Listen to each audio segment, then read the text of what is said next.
This video is for problem 31A. It's on page 116 in your textbook.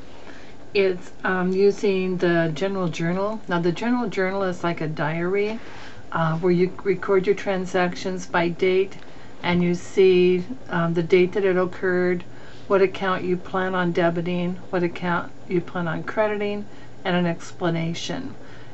This is called the Book of Original Entry. You no longer, when you get a transaction, go directly to the account. You first must record your transaction in a general journal. As you look on page 116, it has a chart of account. It has your assets starting with cash, going through 127 furniture. It's got liabilities, it's got capital, equity there, and capital and drawing, revenue, and many expenses. So you must use those accounts that are available in the chart of accounts.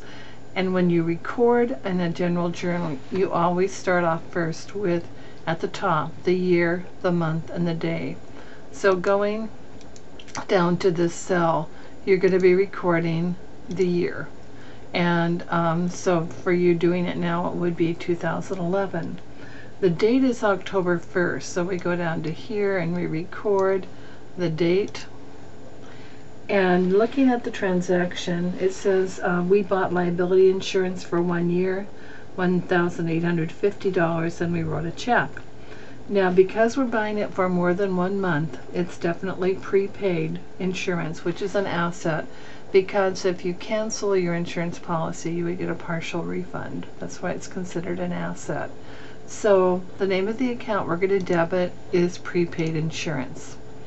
And you always do the debit first. So this is saying, at some point, I will go to prepaid insurance and I will debit this account. And the amount of the debit, $1,850. So nothing's gone into the account. This is just our diary. When you do the credit part, you need to indent about 1/2 inch. And we are going to credit cash because we're spending money. Now here's the debit and credit equaling each other.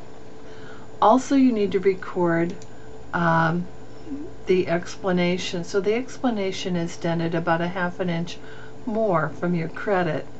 And it can be abbreviated, but basically here we're just saying that we bought liability insurance for 1 year. And also you want to have the check number. You always leave a blank line in your journal. So looking at our transaction, we're skipping a line here. The next one is on the 3rd. So we're going to put in a 3 there. You don't need to put the year or the month. Neither of those have changed. We received a bill for advertising from Business Summary for $415. So our advertising expense is going to be going up. So we need to debit an expense to make it get bigger. And we received it, but we have not paid it. Therefore, we still owe this. So that's going into our liability account, accounts payable, and that's our credit. So again, the debit always comes before the credit. The debit is not indented. The credit is indented approximately 1/2 inch. We need a liability. We need an explanation here to show who this liability is to. So we're going to indent another inch, and we owe a company called Business Summary. So next one is on the 4th. So we're leaving a blank line, going to the date, putting in the 4th. It says we paid the rent for the current month, $1,870, and wrote a check to do it. So our rent expense is going up. So the plus side of rent expense is the debit side. Excuse me. And that is for $1,870. And we're writing a check, and so we have to credit cash because our cash is going down. And so here's our debit and credit. Our explanation would be the check number, because we can tell from the account that we are doing something with rent expense. We're paying our rent. Notice that this post reference column is left blank. You only fill this in once you go to the account and actually put it in the account in the general ledger. So we're just journalizing here now. Journalizing is writing in your journal. So this column must stay blank. The next one is on the 7th. We're going to skip a line and write the 7th there. Looking at the transaction, it says we received a bill for equipment repair from Fix-It Services, $318, and an invoice number. So we look through our chart of accounts and we see, yes, we do have a repair expense. So that's going to be the account that we debit, and the amount is for $318. Now it says we received the bill, but does not say we paid it, does not say we wrote a check. So we owe it, so it's going to go into accounts payable for the same amount. Now what we would write here would be the name of the company that we owe money to and their invoice number. So these are critical pieces of information. Going on to the 10th, that's our next transaction. So we're leaving a blank line, putting in the date, the 10th, and it says we received and deposited tuition from students, $6,375. So we received money. Cash is going up. When cash goes up, we debit it. And this was a cash sale for tuition. We have a revenue account called tuition income. That's going up, so that's our credit.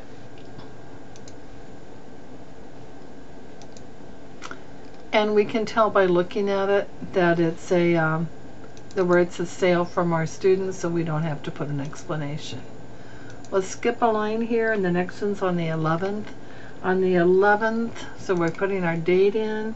Says we received and paid the telephone bill for $312. As you look at the expenses, this time we do have a telephone expense. And one of our previous ones we had to put it into utilities, but we actually have a telephone expense. So that's going to be our debit because the expense is going up. And remember, you increase an expense on the debit side. And it said we paid it, we wrote a check. When you write a check, your cash is involved and your cash is going down, so that's your credit. And because we've written a check, that has to be in our explanation. On the 15th, we bought desks and chairs from the Oak Center, paying $1,980, or worth $1,980.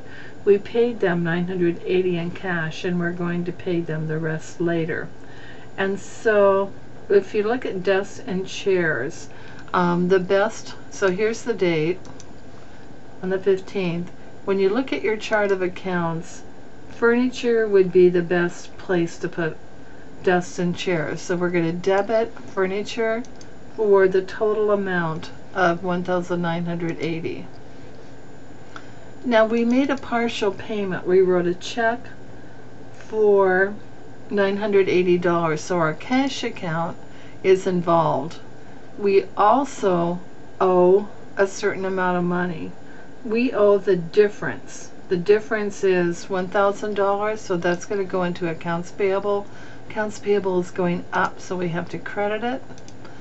And then we're going to write down how much cash we gave them, which would be $980. Now if you wanted to put cash as the first credit and accounts payable underneath it, that's perfectly fine too. But be sure you include in your explanation the name of the company and the check number involved. Okay, going to the next blank line. This is on transaction 18, so we skipped a line there.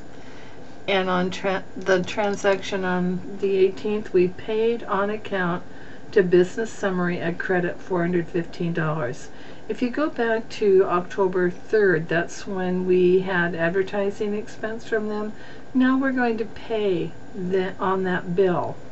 So if you recall, in October 3rd, we credited accounts payable because we have a bill. Now we're going to decrease accounts payable, and the minus side of the liability is the debit side. So we're debiting that account. And we are issuing a check. So when you write a check, your cash is involved and your cash is going down. And what you'd have to do here is write in the explanation who you are paying money to and the check number.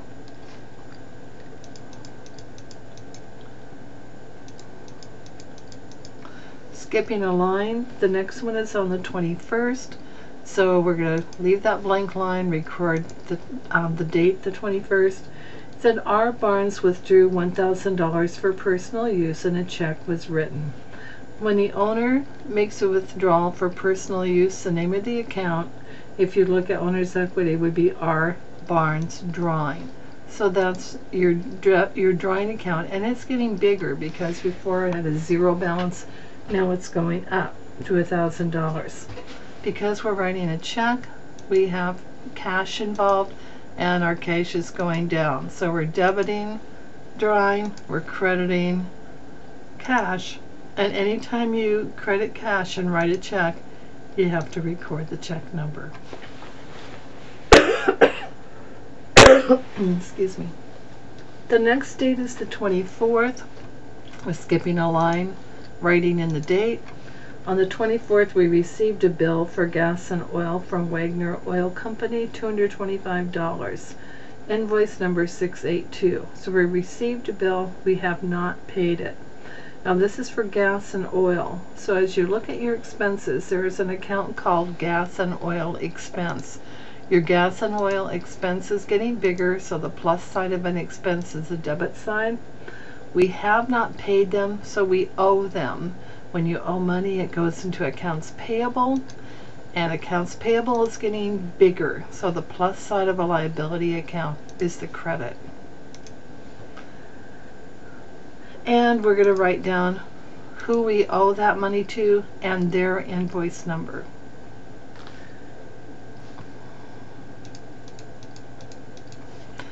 On the 25th, we're going to write the date in. And we received and deposited tuition from students. So we got tuition from our students. So our cash is involved, and our cash is increasing by $6,380. And it's because of revenue or sales. So we're going to have to credit our revenue account, and that's increasing. And you really don't need an explanation here.